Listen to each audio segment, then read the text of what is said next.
এক লোক কাবার চারপাশে শুধু দোয়া করে, ইয়া রব, ইয়া রব, ও আমার রব, তুমি আমারে মাফ করে দাও, তুমি আমারে মাফ করে দাও।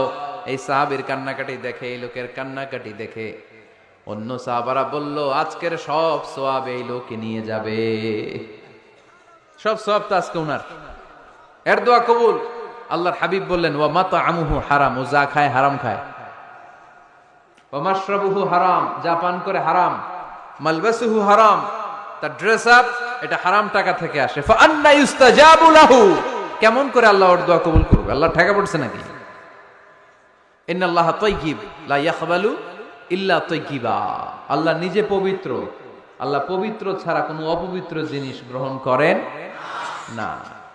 জিহাদের ময়দানে একজন সাহাবী ছিল, সর্বপ্রথম তীর মেরেছিল, নাম কে বলতে পারবে? সাআদ বিন আবি ওয়াক্কাস রাদিয়াল্লাহু তাআলা আনহু।